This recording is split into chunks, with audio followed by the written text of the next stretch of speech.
times over the years, and there had been some preliminary work done. I just wasn't aware of the extent of it, so I want to thank those of you who sent the feasibility study and then the West Plains piece. You guys are miles ahead of where most folks are at this point, and as we talk about the regional approach, this organization is something that is tethered to RPCs for a variety of reasons, and I typically tell folks that I've been struggling with how to roll something like this out for about 4 years, and it wasn't until I got involved with Set 5 and took a look at the RPC maps, got a really good understanding of what RPCs do before I had that eureka moment.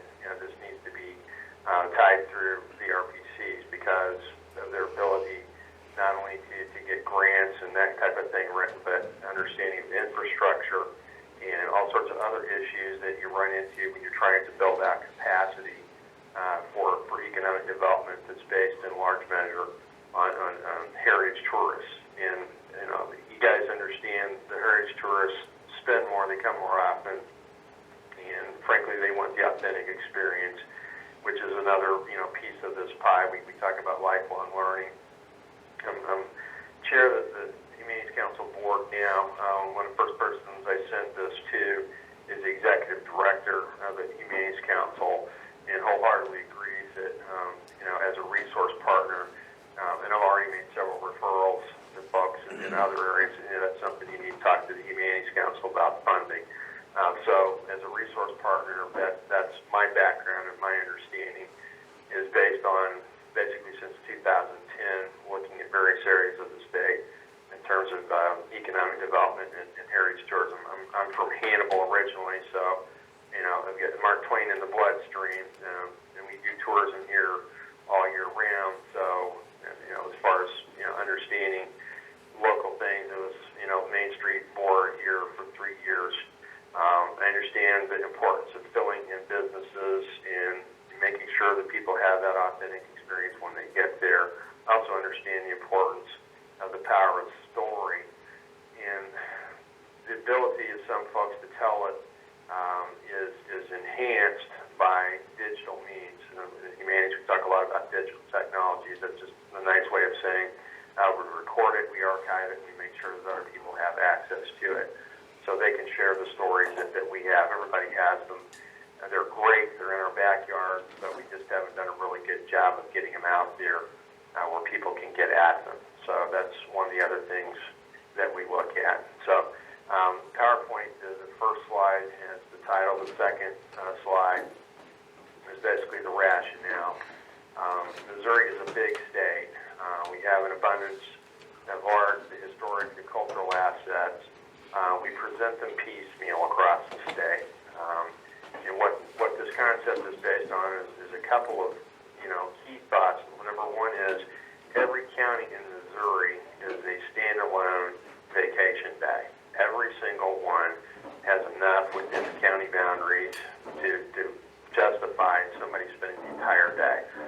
Most can do a lot more than that, but even the least populated ones have that ability because of their historic assets, their culture, their uniqueness.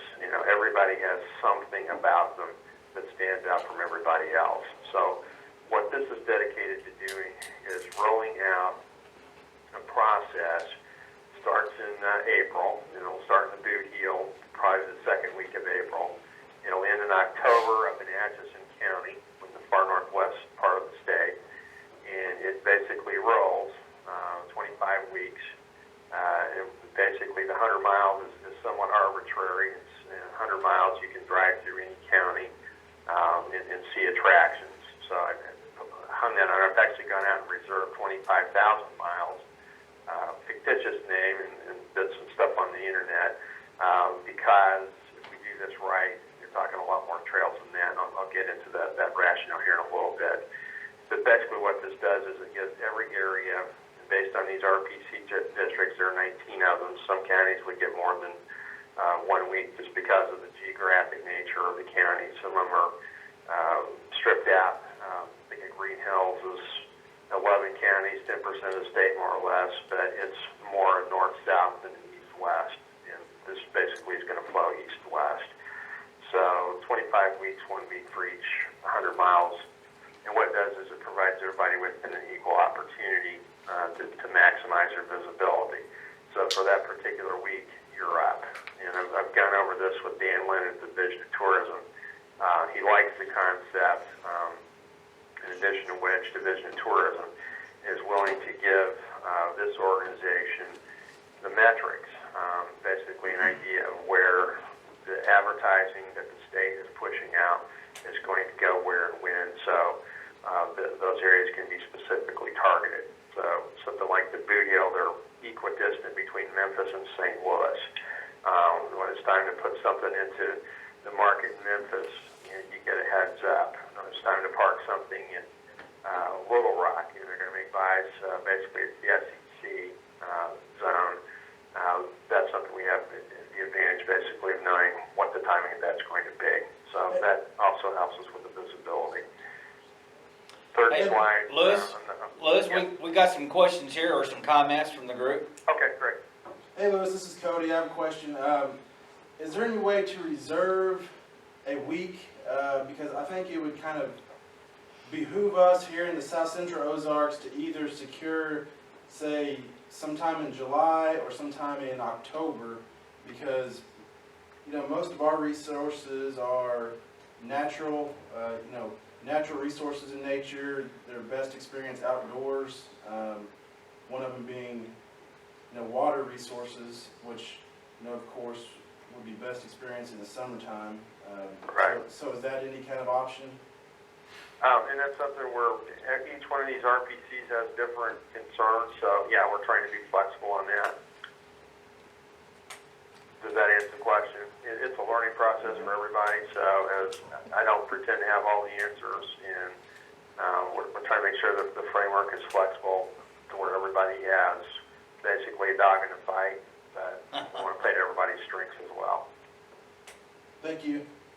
Mm-hmm. Go ahead, Louis. Anybody else? Go ahead, Louis.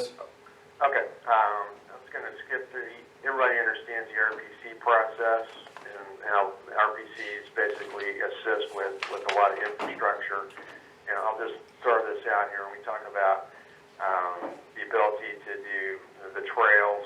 Those include walking, hiking, biking, and driving.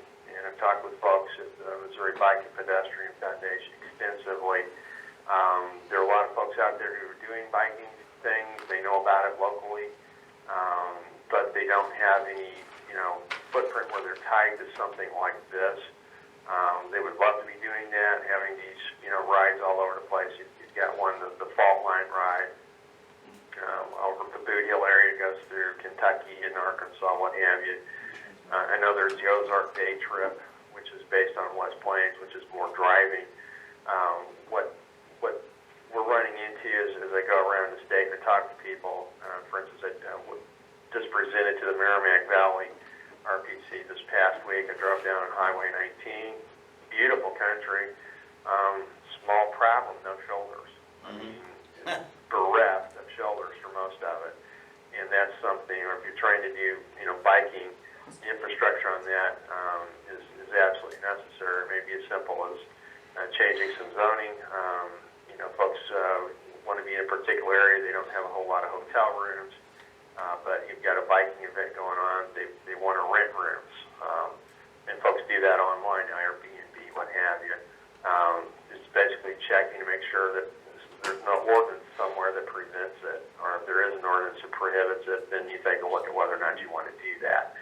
So RPCs provide technical assistance with planning, as well as grant writing, but they also help out a lot with infrastructure issues, run interference with MoDOT, your local authorities as far as, what needs to be done in your county zoning ordinances, that type of thing. So that's one of the keys to this whole process, is when folks identify these issues, the RPCs are already equipped and they're in place to give you answers and assistance immediately.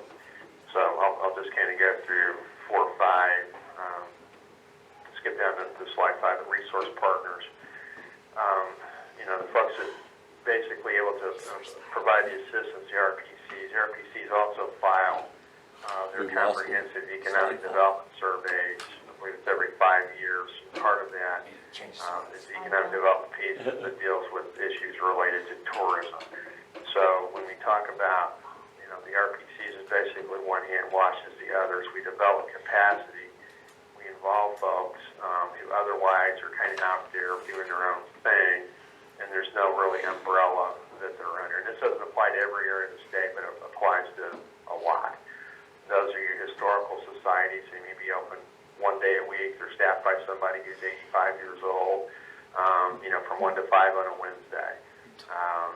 But there's still a society, there's still a presence, there's a lot of history there, but they're just not able to staff it to get that type of, traffic flow through there. So these creative weeks, as we develop and steer people in that particular direction where they go through those historical societies, the museums, of course, the art agencies and councils, your libraries, public and academic. A lot of libraries now serve as community centers because they have internet access.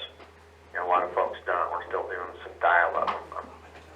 Another hat I'm wearing is dealing with broadband issues in northern Missouri, and it's appalling. Of course, the Missouri Humanities Council, then the Arts Council, the Artisans, Best Missouri Hands.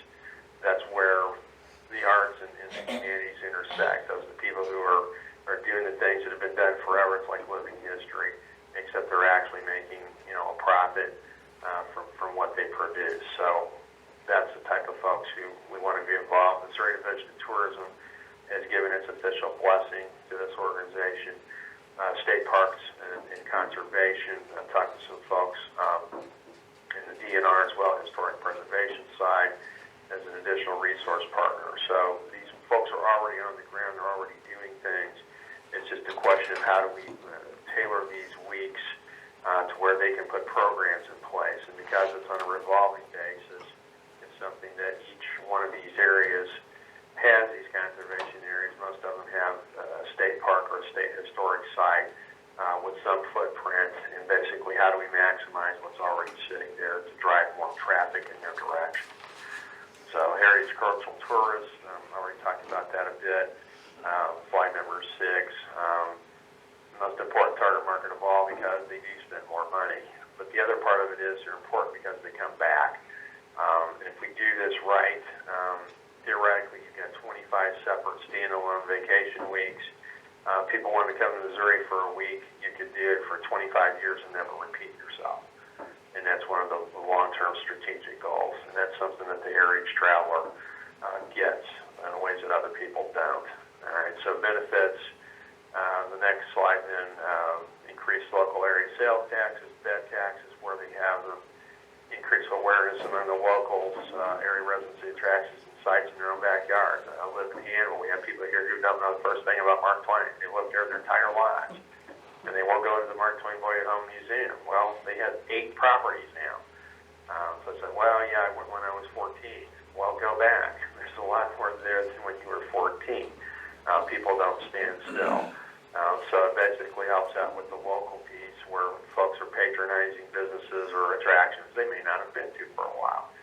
So we raise that level of awareness to get them back in there. And then coordinated promotion of each area at a specified time. I don't know how many people have dealt with Main Street programs before, but the coordination is a key piece where you've got people basically pulling in the same direction at the same time. You deal with the less direct competition because it's coordinated. So your RPC has 7 counties, 7 days in a week, and this is where the flexibility comes in. Is it something where you'd want, each county to have a separate day? Is it something you would want to basically have West Plains as a hub because they have the motel space and then fan out? I don't know the answer to that, but that's why, involving local stakeholders to sit down and discuss that is so important, is because it is coordinated. So you've got that cooperation, everybody's on the same page. And I'm jumping a little bit ahead here, but the thing that will tie this all together is a website that will be site specific, for a particular week. That week, you're up. So basically, the front page of the website would be that particular week, and would have all the links back to what's going on, the events calendars, descriptions. One other thing we want to do throughout the year is to have a blog from every single county posting every week. what's going on in your backyard, what's out there, event calendars, share some stories, but basically use that as a force multiplier. So it's focused, it's consistent, people know there's going to be some new content there. That's where the price comes in. Having somebody do that is going to be, it isn't going to be cheap, but it's going to be necessary because people want that refreshed content. Anybody here deals with internet issues, they go out, they look at their Facebook, they look at Twitter. You got the Hootsuite capability now. You push all this stuff out on multiple channels, so you get all these constituents served, and you basically keep them in the loop with the information. So we look at that as a force multiplier as well. The next slide, the benefits continue, opportunities to showcase your diverse ethnic and cultural assets. So then looking at a couple things here. I don't know if people are familiar with it. The tour map of Henry Road Schoolcraft through the interior of Missouri and Arkansas. And it's this great map, and I can't remember where I got it from. But Roy trails, one of the early settlers, basically every move he made. We have that capability with Mark Twain, for instance. Somebody sat down and wrote out like a 3-volume, step-by-step, here's what the man did, basically every day of his life. These resources are available, and it helps us tie various regions together thematically, and that's something Kathleen has talked about to me. She can talk to you guys at great length about some of the themes, geographically speaking, in terms of the Ozarks and the unique features that the Ozarks, your particular area, brings within the Ozarks. I've talked to somebody here also who has a background in fossils and is willing to put together literally a fossil trail map of the entire state of Missouri. So the little guys who are just getting introduced to all that kind of stuff, they're doing dinosaurs and all that, to engage younger people in that type of thing. It's also interesting. It's good history. It's also good science. These opportunities are literally everywhere we look. They're under our feet, literally. It's the question of tying all these resources together. So, creates opportunities to partner with organizations that have been pulling in the same direction but on a different path for decades. And I've actually been in meetings where we've had people, there are more than one historical society in a particular county. They don't talk to each other. It's the craziest thing. Like, you guys have this, you have that. Yeah, they won't go into each other's buildings. I was actually at one where somebody hadn't gone into somebody else's place in 40 years. Why? They couldn't tell me why. They just didn't. So having that kind of dynamic, you've got all this really great stuff out there, and from time to time, they don't know what started it. They just know it's there. Basically trying to take these barriers or silos, whatever you call them, and demolish them. People need to start talking, the good old days of where you could cut your neighbor's throat in the global economy are gone. We just can't do it anymore. So we look at that as a way to partner with these organizations to get the word out, and basically everybody's singing from the same page in the hymn book. Create more employment for youth, because we'll be adding jobs as this thing goes along, and within the tourism industry, within other industries as well, to support the tourism. Another thing I'd really like to talk about is creating opportunities for fundraisers for local area nonprofits. And I know everybody has some sort of festival. The one up here that gets the most traction is Folk Life, happens in October. Every nonprofit in our area has a booth, and they pay pretty good money to have the booth, but they make $3,000, $4,000, $5,000 over the course of a day and a half. For a lot of these folks, it's make or break. So if we get more opportunities out there for nonprofits to make more money, that money goes right back in our communities, and it supports things that we need to be supported. So I look at that as an engagement piece, but also it's economic development, but it's also social development. It's human capital we invest in there as well. Next slide, benefits. Promote creation of new events. And I don't tell anybody to do anything differently than what they've already done. If it works, just keep on doing it. I like to look at this as another bite of the apple. The other thing I'd like to talk about is promoting historic preservation. And there are gaps on the map, and not necessarily in your area, but there are several areas of the state in which are demographics back that up. We've got the metrics to prove it. Each area of the state has that dynamic where we have people from other areas. So in your case, you're talking primarily Arkansas, some perhaps Oklahoma, a little bit of Kansas. These are all things that the metrics are out there. Division of Tourism has a lot of this great stuff. The DED has some of this stuff. I mean, basically, we're able to track who these people are. We know they're coming. It's a question of how do we get them off the highway, down on the letter blacktops, enjoying the scenic wonders, enjoying, getting out of the car, walking around, and enjoying the history and the culture. And this is the type of thing we want to promote this with, the natural resources. So your conservation areas have hiking trails, or they have walking trails, they have equestrian trails. All of these things, we look at an organization like this as a force multiplier to let people know not just that they're there, but while you're here, we want you to spend the week. We want you to build out an entire vacation. Here are a number of things that you can do. So what we've also found, and this is not in this iteration, but the PowerPoint will be in the next one, is there's a health component to this. We didn't anticipate that before we sat down. And we talk about blue zones, healthy living, and a lot of that centered on walking. So I don't know how many people are familiar with what they've done in Warsaw, but they have a complete master plan, not just for Warsaw, but for Benton County, that incorporates all of these things. Hiking, walking, biking, they've got mountain bike trails. They've got all of it. They've got their city council on board. They have re-signed the city. They've got the Corps of Engineers involved on some of the trails. It's just one of those things where they just decided they were going to do it. There is money out there to help with these projects, and they've been leveraging that through their RPC. So I look at success stories like that, and they've agreed, so yeah, you can mention anything. It's not a secret. This is what we're doing. This is how we're doing it. And they'll talk to anybody, anytime, anywhere about how to do it. And an organization like this, brings that connectivity to other areas that are going on in the state to say, have you talked to these folks over here? They're doing really neat stuff, and here's how they're doing it. So we've got that education piece in there as well. But the health side of it is something we hadn't really anticipated, but it's already there. Companion piece to that is what they're doing with the biking trails. They'll put out what their rides are going to be. Well, they'll put it out on Facebook.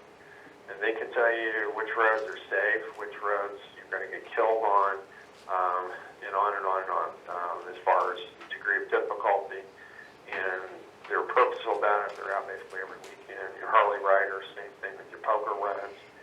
There are folks out there doing this stuff already. It's just a question of focusing them on a particular area, on a particular week. And the beauty part of it is they want to go places they haven't been before.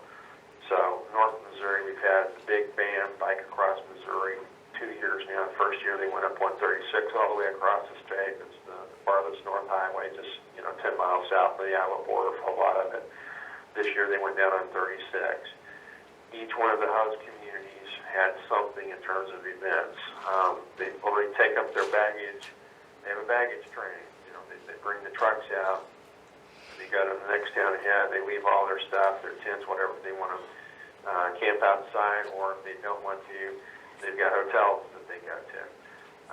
The question is, how do you make these communities bike friendly? Well, Warsaw has bike racks all over the place.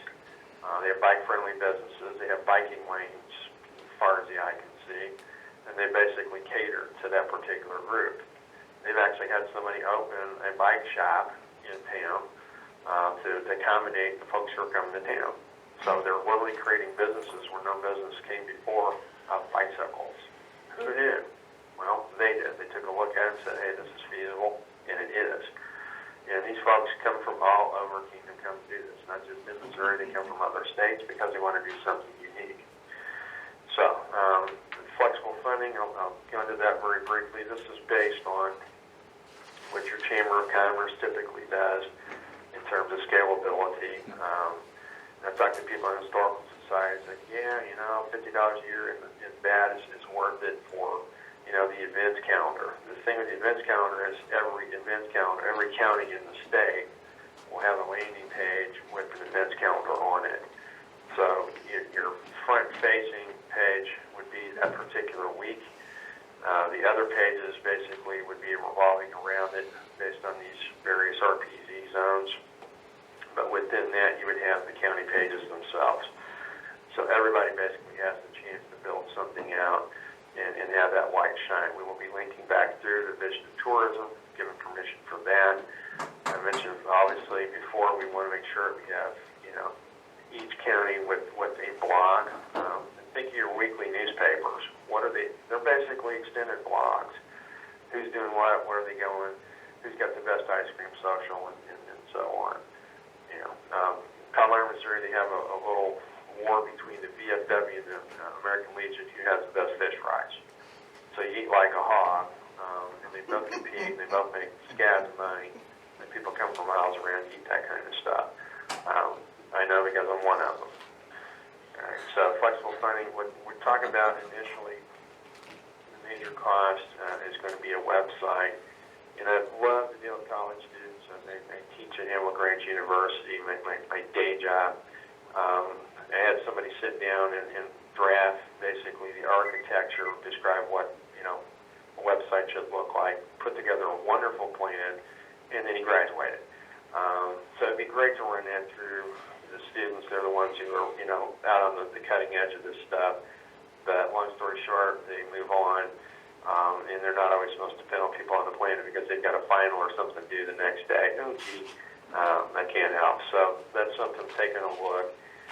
$3,000, $3,500 a month is sort of the tipping point on a lot of these. And people have ideas as far as website providers out there, hosts that do this type of thing for a better price than that, or dependable. I'm all ears. But what I'm looking at here is basically the establishment of that and the maintenance of it. Looking at USDA rural funding, basically a seed money to get the thing up and off the ground. The maintenance after that is something that's going to take some doing. So it's a very lean organization. I'm doing this as much volunteer as humanly possible. But when that time comes, there'll be some expenses basically for travel. The major piece of it's going to be keeping a website that is robust and it's out there, delivering new content on a day-to-day basis. So the conclusion, I go down, it's like slide 14. It's, provide structured framework, network of partners. And the list earlier, the resource part, that's a partial list. There are several folks who have identified themselves in addition to the Biking Pedestrian Federation as potential resource partners. I didn't even, and I've talked to people in Northwest Missouri, Community Foundation. There's a community foundation in our area, Northeast, that's doing a lot more outreach. They're originally based in Illinois, but they're like 5-6 counties in Missouri, so they're doing more outreach there. So these funds are basically coming online a lot quicker than we anticipated.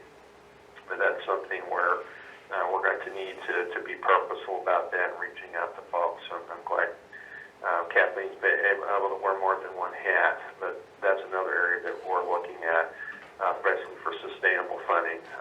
So that part of it is something, if anybody has any ideas as far as where to go with that, we want to be able to basically help with capacity building and put people in touch with other people. So as the process goes along, people have questions about how do I get this property or this district, and it's better if it's a district on the National Register of Historical Places. We're able to say you need to talk to so-and-so over in this office. You give them the direct email link, and you basically do the introduction. So a lot of this is plain old capacity building. A lot of it is promotion. A lot of it, I haven't really talked about it, is going to be the youth engagement, and Kathleen and I have already talked about this as well, where folks are out there basically collecting those stories. So with the Missouri Communities Council, we cross-promote National History Day. So you've got your 7th and 8th graders, basically captive audience because it's a grade, for 2 weeks or 3 weeks out of the year, what do you do the rest of the time? That's where things like the oral histories, you know, the nursing homes, veterans homes, you know, folks basically in this area, they go to the nutrition center. They have fried chicken on Thursday, and it's the greatest fried chicken everybody made except your grandmother. So you basically sit down and talk to these folks. We have reunions from time to time where folks can go down, sit down with a laptop, and get these stories. And the fun part of it is everybody has a really good story. I was telling Kathleen, you know, the stuff around your dinner table. You know, I had two uncles, great uncles, who served in World War II, who were trained for desert warfare. The Japanese decided they want to attack Midway Island and the Aleutians. Guess what? They went to the Aleutians. So their train and their equipment was for 100 degree in the shade, and they ended up going up and freezing their rear ends off in Alaska. And the two of them went together. So the stories were just laugh out loud funny. And here's the sad part. We never recorded them, and they died. So look at something like this as a way to get that youth engagement portion. We get the stories out here. One of our other board members, Humanities Council, is Adam Cribley over at Southeast Regional History Center at SEMA. He is the director of that now, fully on board. And so this is the type of thing. I've got students out there. Every campus has them, you know, history majors, folks who are interested in it. We've got, you know, history clubs, history honoraries, who are willing to sit down and talk to people, get these things recorded, get these stories out.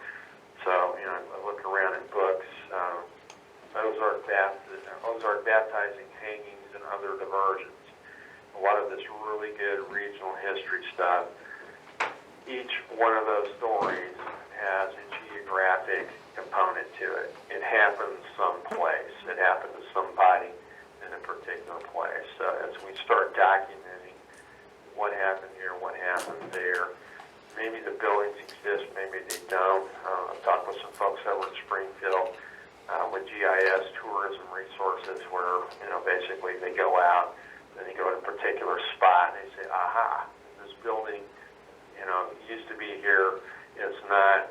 They have the ability through stock, you know, archival footage. They've got the photograph. Literally, you can be looking at the building that's no longer there while standing on the site, and you've got the story behind it that can be downloaded. So this kind of stuff is just infinite, and it's basically a question of how do you tie, you know, these various threads together, you know, through the colleges, through the universities, through the middle schools, through the high schools, you know, your history teachers, and so on and so forth. And that's all, again, part of the capacity building.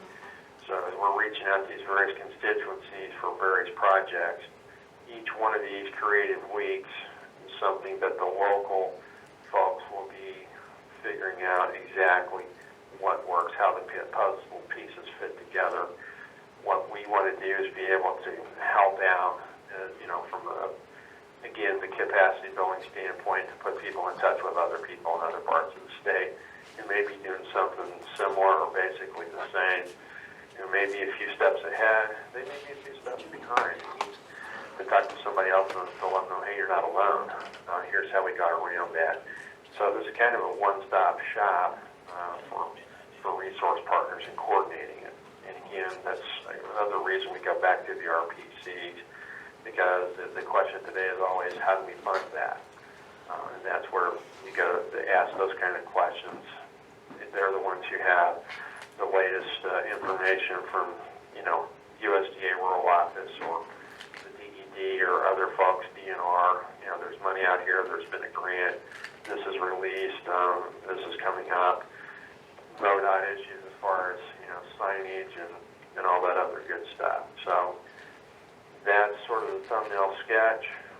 If you have any questions, I did want to compliment you guys as far as that the feasibility study. A lot of this, you know, we throw out there to either Google Docs or Dropbox to do the data collection and get these stories accounted. I'm not a big fan of reinventing the wheel, and I like it when the heavy lifting's already been done. A lot of that heavy lifting's already been done for your group. And Dan Lennon told me basically to look out 2 years, not 1 year. So been talking about frankly, the capacity needs to be built to be in a position to do the rollout. You guys are so far ahead of the curve. I would suggest a 2017 rollout for your RPC is basically a pilot for the rest of the state. And I don't know how, far along folks are in their thinking. Kathleen and I talked about that, and she's supportive of that idea as well. So you guys, not so much the guinea pigs, but the laboratory of how to get this thing done, because you've done a lot of the heavy lifting already. The asset map is already in place. You've identified all sorts of really neat stuff. The Ozark day trips or whatever, that's already there through the West Plains, side of it. So I would not hesitate for a minute to say, hey, we can advance the timetable because so much is already in place. It's just a question of corralling, folks in the surrounding counties. Lewis? Getting the buy-in and Look- moving from there. Lewis, this is Johnny. What kind of a commitment or would you need from our group to solidify this region being the laboratory test rollout region for this project? I kind of leave that up to you as the RPC coordinator. If you think something like a memorandum of understanding, if that's too formal, that's fine. But basically, something where there's an acknowledgement of, yeah, we'd like to step this process up. That's something that then obviously I can take back, but at the same time, let other people know as we go along, hey, we've got best practices already in place, and it's in, your RPC. So I guess the question is, folks basically agreeing to that, as formal as informal as you want, but at the same time, are people comfortable as you're moving the process along with, again, the capacity building, other folks referring to what you're doing as they go along. So I don't want to put a monkey on anybody's back, but as we go forward, you guys are lead dog on this sled. Other folks are going to want to know how you did that, how you accomplished what you already have in place, and what resources they need to start pulling together to do something similar. So I hate to answer a question with a question, but Well, you guys are comfortable. I would certainly suggest that our group across the 7 counties will have enough interest to be that lead group to kind of work out how it can be done on a statewide, region by region basis.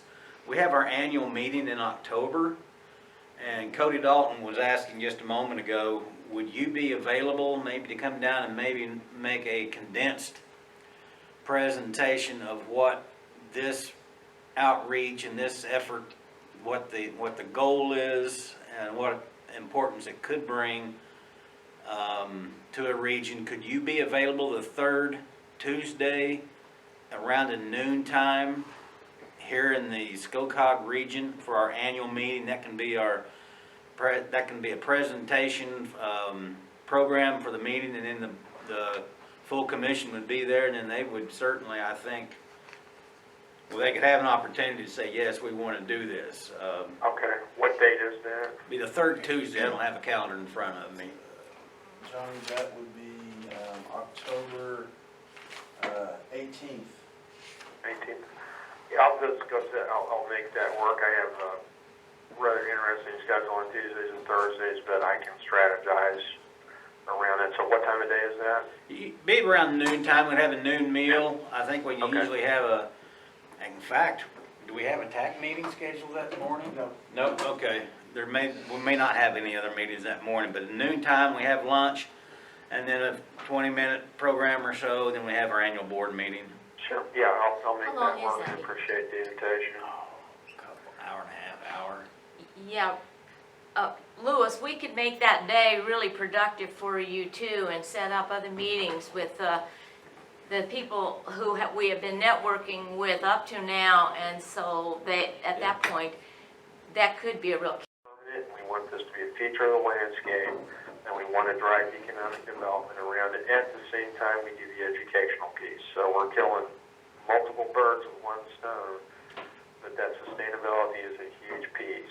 And that's why every one of these counties in this regional approach, we need to identify the folks, the walking encyclopedias you have, the great stories, you know everything there is to know about everything there is to know. We need to get these folks in harness and say, okay, it's time to pull in this direction. Show us what you got, Yeah. and let them have some fun. And with today's technology and with the younger group of the younger folks that embrace that technology, you can combine the two together in the same room and capture it as before it does, like you say, before our uncles and aunts die off on us. Yeah. And I also want to emphasize this is a learning process for me and this group as well. And I've done some checking. I've had other people do checking. There's not a group in the country right now that is doing exactly this the way that we're doing it. This basically revolving approach, where you pick up every one of these regions in the entire state and do it systematically. So it's a learning process, and I've said it before, I'll say, I don't have all the answers. I won't have all the answers.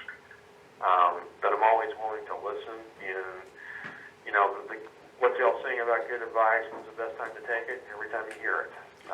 So I'm grateful that you have so many people there who are already, a party to the process, who have an idea of what it's about, who quote-unquote get it. The key is making sure that it's something that is going to have some momentum, and once it's in place, we keep it rolling.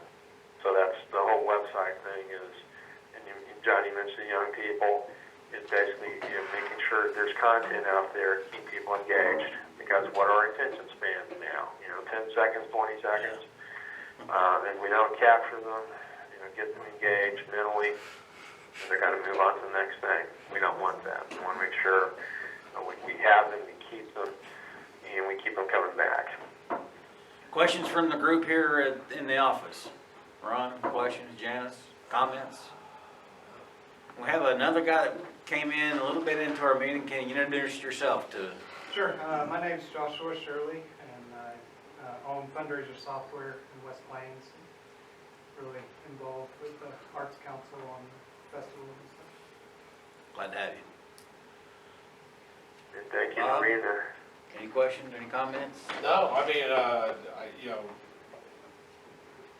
everything that he's said, and I saw some of the other comments, we've got a tremendous amount of data out there that some former programs were trying to be set up, federal. Some of the local stuff with like Unlock the Ozarks, I think, and a lot of the stuff that's been done at the Welcome Center, which is a regional Welcome Center. So we have a tremendous amount of data right here around our area that we can draw upon. So yeah, You're in? cool. Yeah. Ron? We're in. So be careful what you call it. Yeah, he's familiar with Oh, the, yeah. Be Heritage. very careful on what you call And it. don't call it a heritage area. No, don't call it, We just got back from vacation and we went to Colorado, but going across Kansas and going across, there's nothing across Kansas, Right. but when you stop at the rest stops even, there is information at those Yes. rest stops, and there are maps at those rest stops that tell you local things, and Colorado's done a wonderful job. Of course, they've got tons of things to see, but we went to a lot of places that are kind of off the map, beautiful places. But we were talking about that on the way home. There's a lot of places that are within driving distance of here that I've never been, Yeah. and I've lived here my whole life.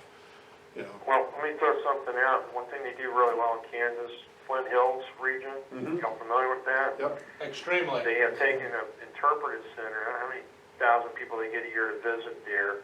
But Right. they've taken their geography and topography, and they have basically built out an interpretive center around the uniqueness of that particular area, and it is fascinating. I've talked to folks in the Boot Heel Little River Drainage District, their topography, the rich variety of the agricultural side, and of course the Mississippi River in the New Madrid, the earthquake.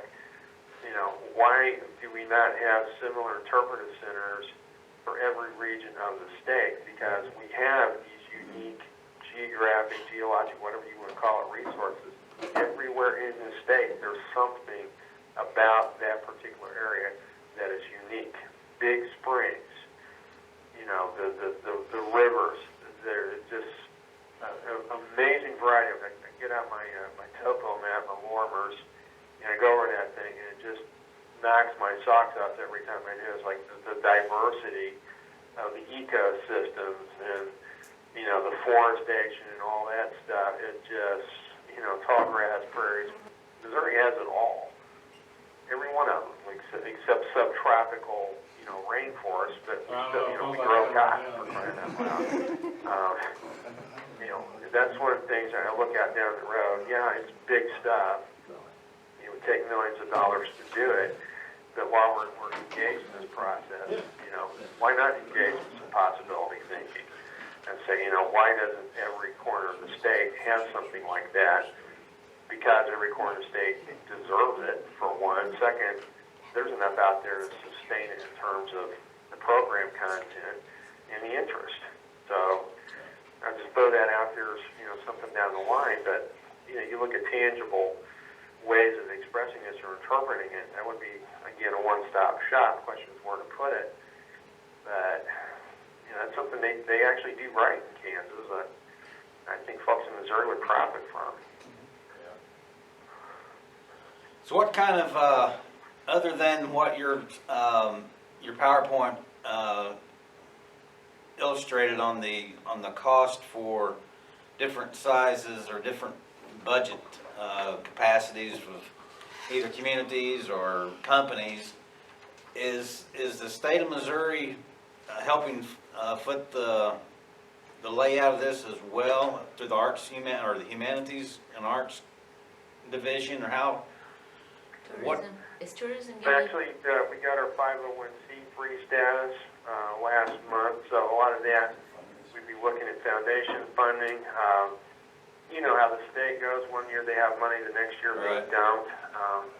Tourism is offered basically the support from the metric side of things at no charge, linking through their website, obviously at no charge.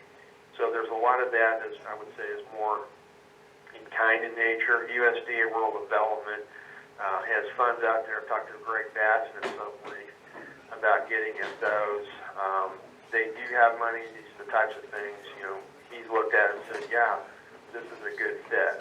It's just a question of sitting down and looking at the grant money. So I would say all the sources are on the table with the 501c3. The foundation side of things, individuals, folks that want to donate basically because, hey, there's an educational component, it's tax deductible.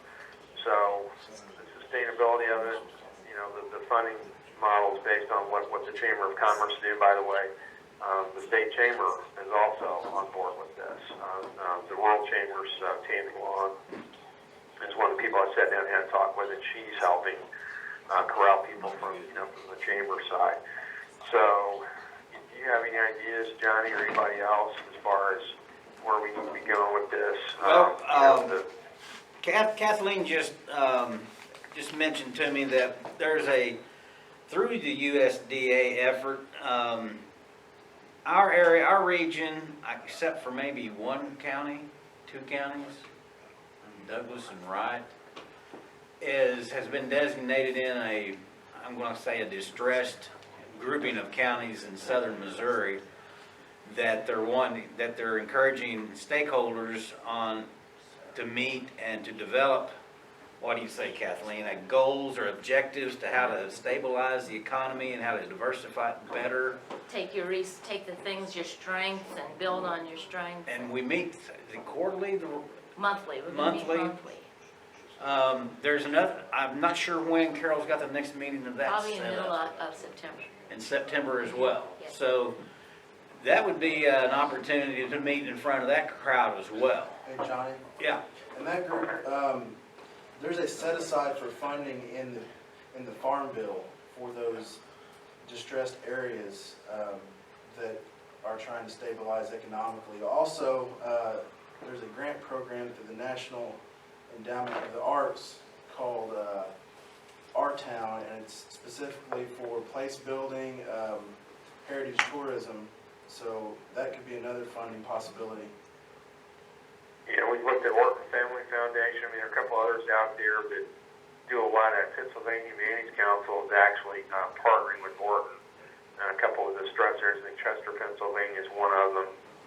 And they actually have a webinar coming up. I'm going to watch that to see exactly how they did that. So, yeah, if you have any links to any of that stuff, Johnny has my contact information. If you wouldn't mind sending back through, and whatever we can do from a standpoint to help out with this distress area, to say, hey, wait a minute, here's a resource that is in development. By all means, anything that can be done to help. Want to make sure that that's being done. So, one hand washes the other, something like that. But yeah, this is something. You guys have some distressed areas. There are a couple other areas in the state that are really up against. I mean, the farm economy just never recovered from the early '80s, and this is something they look at as an economic development tool.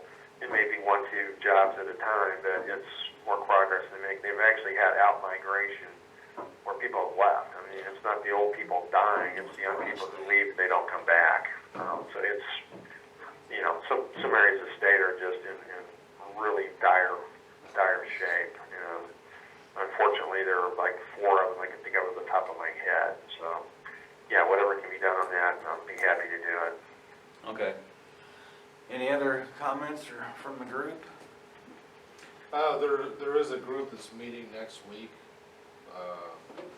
August 24th at the West Plains Library. It's a group that met last month in Alton for a smart growth initiative, but it kind of really swing towards tourism and culture event, helping out regional artisans. We're actually going to be with Janie Dunning, head of the USDA, and That's on the 24th. 24th at 1:30. That's the first day of the 2-day DRA Economic Development workshops there at the Civic Center. Yeah, I know.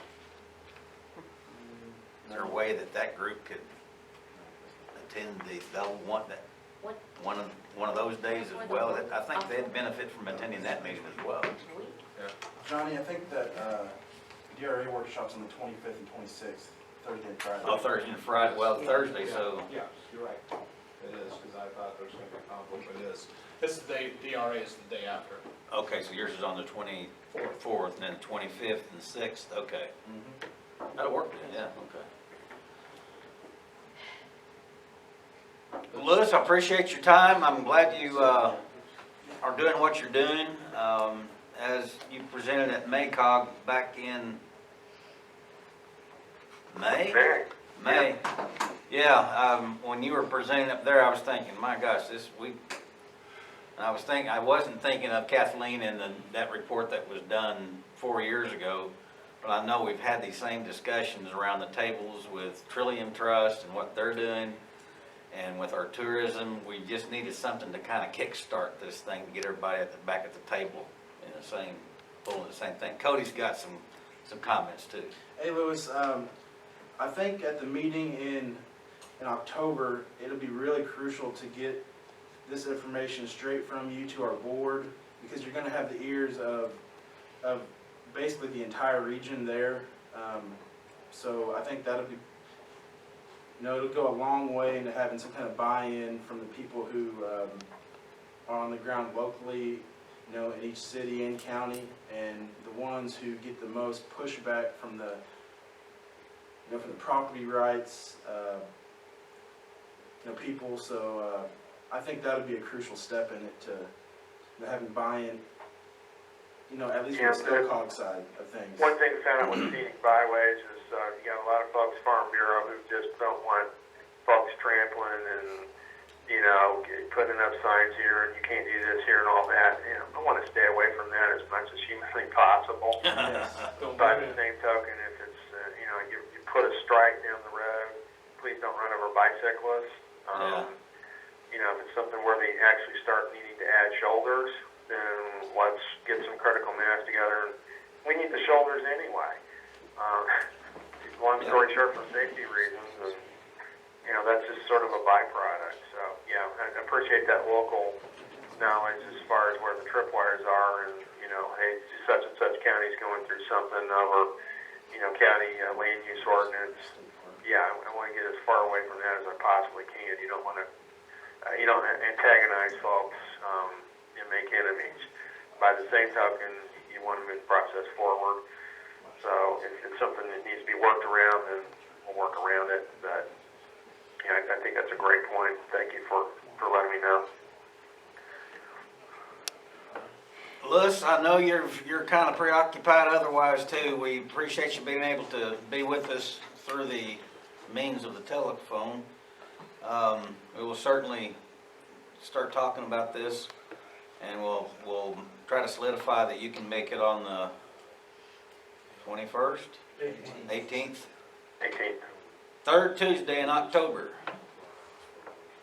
Have a great day. I hope your dad gets better and everything heals up and comes clean. Well, thank you for that. And that's one of those where he's been extremely. That's one of the things I think that makes this 7 counties unique. We've got 12 of the largest 15 springs in the state right here. So there's a great concentration. So we got Bose Spring, we've got Alley Spring, Althea Spring in Ozark County, Blue Spring in Ozark County, Blue Spring in Shannon County, Double Spring, which is privately owned there, Falling Spring, Greer Spring, which is the second largest spring in the state, and then you have a Greer Spring branch, which is the second outfall of the spring, Round Spring, which is a state park, Welch Spring, and there is a former sanitarium hospital there. Where is that? Which county is that in? It's in, it's right on the border between Texas and Shannon County. I think it's in Shannon County. It's way up north there in Shannon County. And then here's a close-up of the spring there. Beautiful place. So a lot of these springs are sort of associated with historic mills. So, I mean, here's Alley, and I mean, I'm thinking of like a regional driving tour or something that can be rolled into this 1 week of tourism. You know, spend a day or two visiting all these water resources. Dot Mill is a good example of, you know, what could happen if there's a pretty good investment made into a mill. You know, it could be a destination for a variety of uses, you know. Greer Mill is currently undergoing renovations. This was taken in June, so they're working on that. They're getting it fixed back up. Hammond Mill in western Ozark County, I think it was a private residence for a long time. Probably so. It still is, maybe, but it has a sign up on it still. Hodgson Mill, one of 2 springs in the state that's certified to bottle the water out of it. Kleipzig Mill, or Klepzig. Rockbridge, another, you know, investment, and it's kind of become a really good destination for fishermen and people who like to go out and eat and have a nice date night. Summersville Mill is a little different. It's not on a river, but there is a logging museum inside that mill, so it's really nice. Topaz Mill is another that's currently being renovated. Turner Mill, I thought this was cool. It's not really a mill anymore, but it's a mill site in southeastern Oregon County. So take a look at that, and then the stream, and then look at that, and that's the stream right there. You can see how it's kind of still in place. Go back right there. Zenona.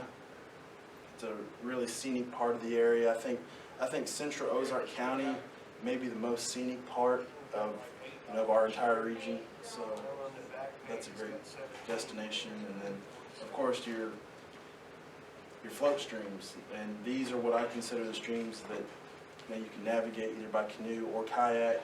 The ones with the asterisk, they have commercial outfitters on them. So there's 12 there. So that's another resource to draw people in. So and I was talking to the owner of Dock Mill last week, and he said that between 35 and 59,000 people will visit the mill each year over the last 3 years. And that's a lot of people. So it's a great resource that I think it lacks the cohesive marketing that something like this could bring. So I just want to make sure that that's kept in the front of mind. It's a great resource. So thanks for humoring me with that.